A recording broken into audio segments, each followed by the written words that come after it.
Plutocrats, a satirical game of the fortunate, getting and spending a fortune. As a plutocrat, you'll play a wealthy oligarch whose heart has grown just enough to know that you need to gloriously end the family fortune in the most absurd ways possible. The game is for 3 to 5 players and takes around 45 minutes to play. Board games, like Plutocracy, tend to reward avarice. The most victory points, the most resources, the most workers, the most money. Plutocrats, a medium-weight bidding and engine-building game about blowing billions, challenges that assumption of gaming. It takes inverting strategic expectations to make the least profitable economic decisions. You won't enrich your opponents out of generosity. You'll do it to win. The reward of winning with absolutely nothing is well worth the divestment. Yes, Plutocrats is thinky and tactical and strategic, but it's also funny, it's novel, it's a hoot. To achieve this, Plutocrats' mechanisms are seamlessly and vitally tied to the theme, not papered on. Let's see how. You'll start in Invest, looking to build fail engines from the investments on the investment board. To acquire investments, you'll bid, along with the rest of the Plutocrats, using Plutcoin, the exclusive cryptocurrency of our class. It's a constrained, sealed system where bids are secret and capped. Because you're a born winner, when you win a bid and acquire an investment, you also win all losing bids. This system isn't only thematic, the rich generally win everything and fail forward in spite of themselves far too often, but it's also the heart of the clever interaction in the game. To make the system more subtle, when players tie a bid, each player gets a meeple subordinate for their human capital pool, and the bidding cap is increased for the next invest, ratcheting up the risk and reward of getting and spending.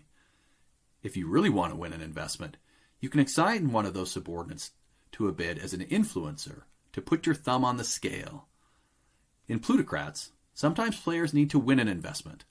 Sometimes they're angling for a tie. And sometimes losing an auction is the most fun you'll have on game night. You win by losing in Plutocrats, after all. Next, in finance, you'll assemble your investments into cheeky engines that lose as much money as possible. Investments have expenditures, investment types, abilities, and the capacity to take workers.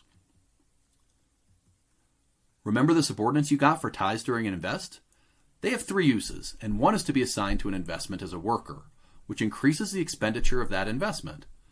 In their capacity as workers, they can also allow you to bankrupt an investment, which always feels great, and is one of the several pillar strategies in the game.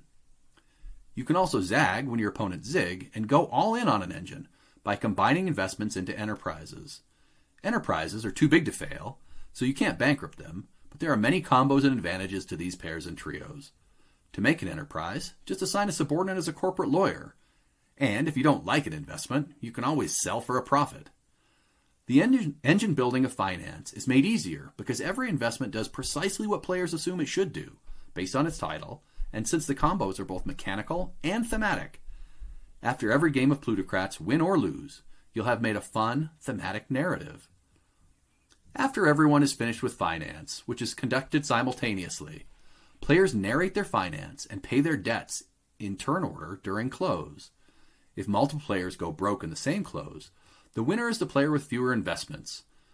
Narrating investments in enterprises is both entertaining and lets players feel clever for their strategy and tactics, but also gives everyone else a clue about bidding priorities for future invests.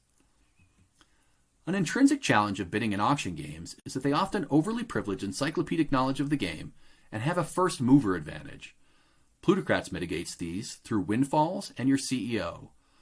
Windfalls embody the fail-forward reality of the ultra-wealthy.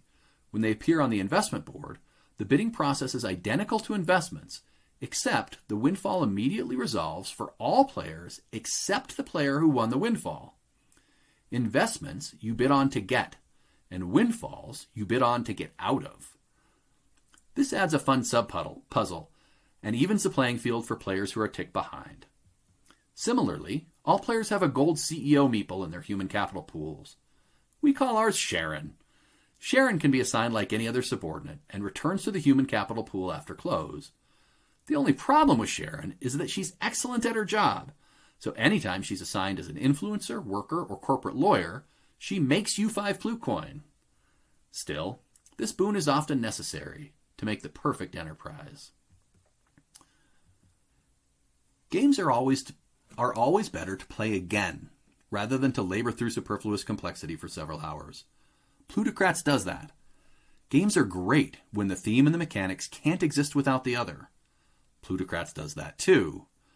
Games sing when they're novel enough to feel fresh and engaging, but familiar enough to settle right into. Plutocrats does both. And it's funny.